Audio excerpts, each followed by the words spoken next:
Hello, all you fabulous females out there. This is Louise Fennell coming to you from mmtv, and my guest today is Cathryn Mercier. Thank you for inviting me to be here today. My name is Cathryn Mercier. I direct the graduate degree programs in children's literature at Simmons University. So what that really means is that I teach about children's books. That really means books published for readers 0 to 18. There's a new field for 18 to 21-year-olds called new adult novels.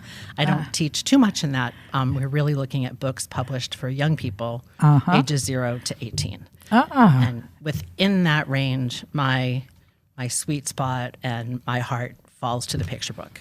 And the picture book as a work of art. You know, the picture book is the child reader's first literary experience as a parent reads the book to the child. So the pacing and the words and the tones are really important. Yeah. But it's also the child's first visual experience. Oh, okay. It's their first introduction to color, to medium, to style, to pacing, to, you know, it's their first museum, if you will. But it's the museum with a story, and it's a museum in a book. Yeah. I remember I have 4 daughters, and I read to them constantly. Yeah. My mother read to me in the womb, I think. You know? We actually are occasionally asked to do workshops and programs for parents who want to do that, because the importance of listening to words is a primary speech development and a language development as well. So that's it. Oh, great. So do you do any writing at all on your own, or are you? I do academic writing because publish or perish is real. So as an academic, I'm expected to publish either. I'm not really a book writer. I did my stint with the books I had to write within the academy, but I tend to do more. I write for the Hornbook magazine. Oh. The Hornbook magazine began in 1924, and they're celebrating their 100th anniversary this year. And the Hornbook is the first journal to review children's literature. And it's a great resource for your parents to think about. The Hornbook was founded by another fabulous female whose name was Bertha Mahoney Miller. She was a graduate class of 1904 from Simmons College and worked at the Women's Educational Industrial Union in downtown Boston, and then started this little bookstore, the Bookshop for Boys and Girls. She ran a bookmobile to get stuff out to kids to make sure that kids in all the Boston neighborhoods could see books. And then she decided that not everybody could get in, so she started to publish a newsletter, and the newsletter became formally the Hornbook magazine in 1924. And it's full of book reviews and editorials, and they have a very active website with blogs. So I am working on a piece for them right now, and I occasionally write for them as well. And, you know, book chapters and, you know, the other piece, you know, in higher ed these days, we are also talking about a field called public humanities.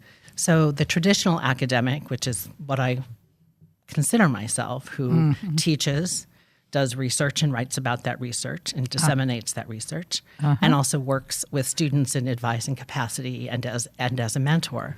The research part has expanded to include public humanities, which really means this kind of work.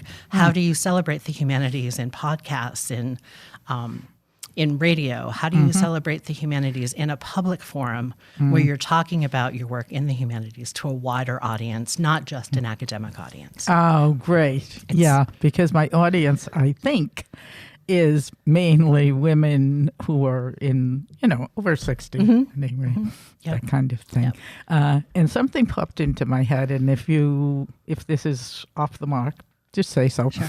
But I thought maybe you could give some advice to grandparents about the kinds of books to read to their grandchildren or get for the grandchildren. I'm disastrous at that, but I will do my best. I don't work directly with children, but I have 19 nieces and nephews, and they have they have 18 children, so I have 18 grandnieces and nephews. So I understand the role of the grandparent in that. And I would say this to grandparents, but also to parents. Get a book that you love to read. That doesn't necessarily mean a book that you loved as a child. Oh, I see okay. lots of grandparents go and pick off Anne of Green Gables or pick off Little Women, and those are fine. Those are fine too, because you're giving a piece of yourself as a young reader to a grandparent who wants to develop, to a child who wants to develop. It's a very intimate, personal connection. But for kind of regular story hour or bedtime story, I say go to your local bookstore, or go to your local bookstore. Look at the books. Pick something off the picture book shelf that you like. And the important part about that adult-child mediation, the adult-child interaction over a book, is that the adult is reading the words on the page, but the child is looking at the pictures. Right? Yeah. And those are two different processes. Some kids are also reading along with you, and they'll let you know when you miss a word, or when you start to tell your own story. That's not the story that the book is telling. But you just have to be aware that the ways in which the pacing works are different for the adult reader than for the child reader. There's an interaction that's happening that is more complex than just reading or just looking. It's that really rich interaction when one is hearing the voice of a loved one read with care and insight and talking directly to you around a book while you are absorbing the pictures and the art and all the emotion that the pictures and the art can bring to you. So my first word of advice is find something you want to read aloud, that you love to read aloud. The other thing is find a story you love. Sometimes we love to read aloud things that don't make any sense if they're a story, and you start to hear that. So I recommend to people that if you go to a bookstore and you pull a book off the shelf, stand there and read it aloud and make sure it makes sense to you, and make sure that it's something you really want to share. Bookstore people and librarians are your best resources for suggestion of titles. Oh, great. In Melrose, the Melrose Public Librarians, the children's librarians are awesome. They do amazing work. They know the collection. They know what kids like. They know kids, and they can make really good suggestions. If you go in saying, well, I really loved The Truth About Dragons. And I'm kind of putting in a little plug for Truth About Dragons because it's a new book. And it's illustrated by Hannah Cha, who is a local Boston illustrator. And I'm forgetting right now who the author is. That's okay. And it is a book that is a story a mother is telling her child at bedtime about his two different grandmothers. Oh. And so it would be a story that would be really fun to read for your audience to read aloud to their grandchildren. So that, and the art is beautiful, and the voice is very easy and inviting. The other book I love for bedtime is called Hush, a Thai lullaby, Thai. And that's by Min Fong Ho, Ho. And the really fun part about that book, I mean, the words are a lullaby.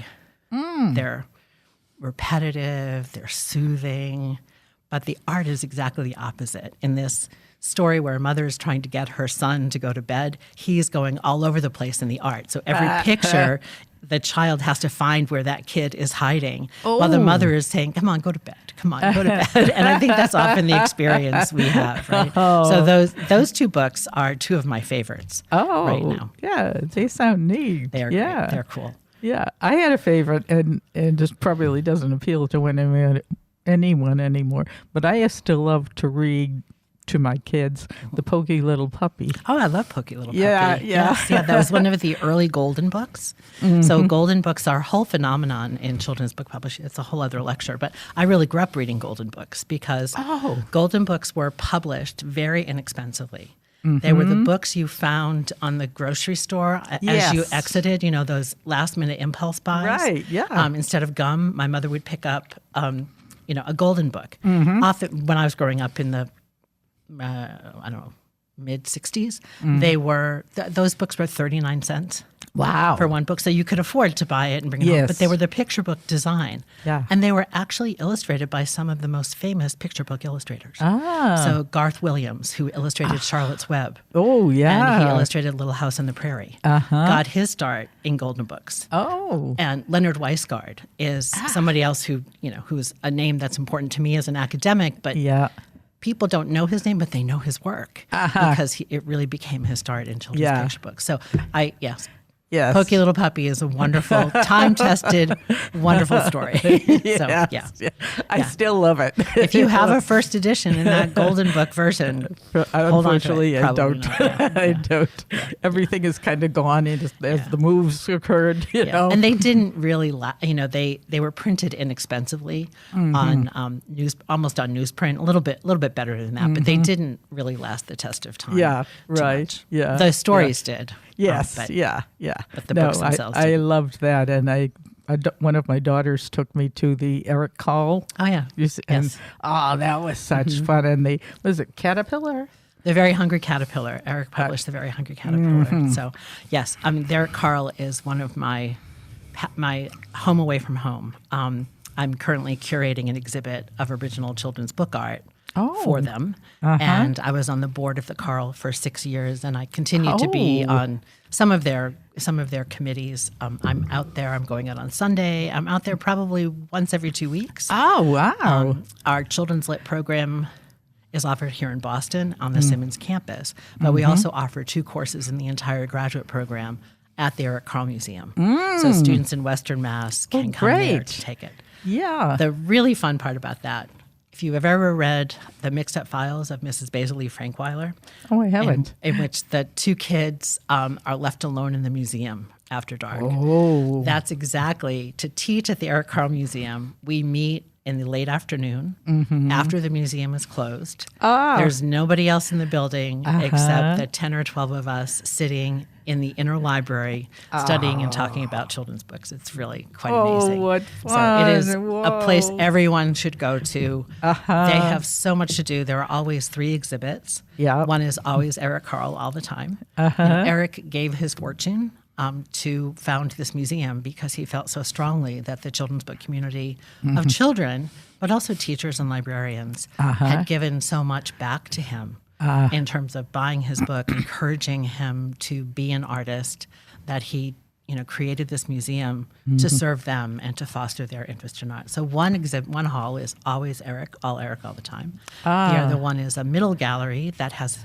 an exhibit of about 40 to 50 pictures, original illustrations, and that's what I'll be curating. And then there's a major gallery that has anywhere from 90 to 100 original pieces. And that larger gallery tends to be an exhibit of a single artist and an artist's entire body of work. 2021, for example, David Wiesner, who has been noted by the Caldecott Committee 6 times. Yeah, I believe he has 3 honor books and 3 winners. Wow. It's astounding. He curated an exhibit called Speechless.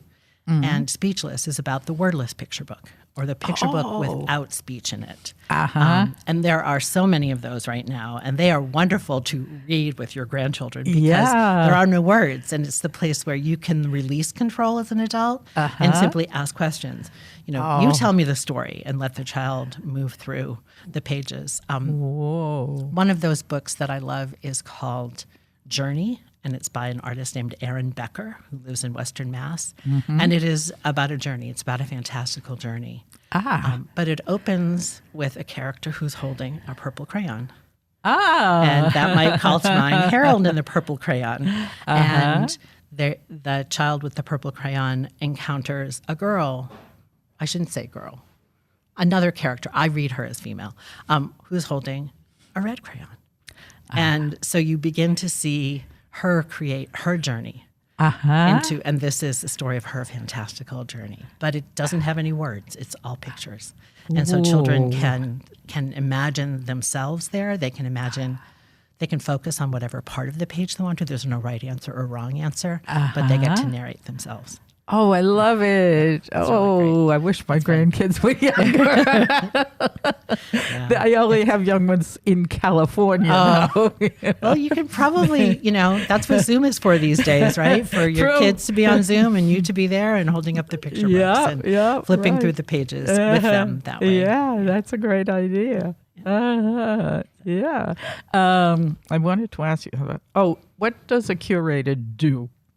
What does a curator do? So I am the hired help, which is a good position to be in because I get to pursue whatever I want to. And the chief curator, who is at the paid position at the museum, gets to say, no, we can't do that. Are you crazy? Or, oh, that's a great idea. We had one of those occasions earlier today where there was an image from a picture book that I really, really wanted to have. And I said, I really want this picture. It's an image from Dream Street, which is set in Boston. It's a book by Tricia Elam Walker, and the artist is Iqua Holmes, and they're cousins, and it's about their childhood together. And there's a picture in which there are two girls, one is drawing and one is writing. Okay. And that mimics what's happening in the book overall, right? And I wanted that picture. And I emailed my curator and I said, I really, really want this for the exhibit. And she said, I know, you've said that.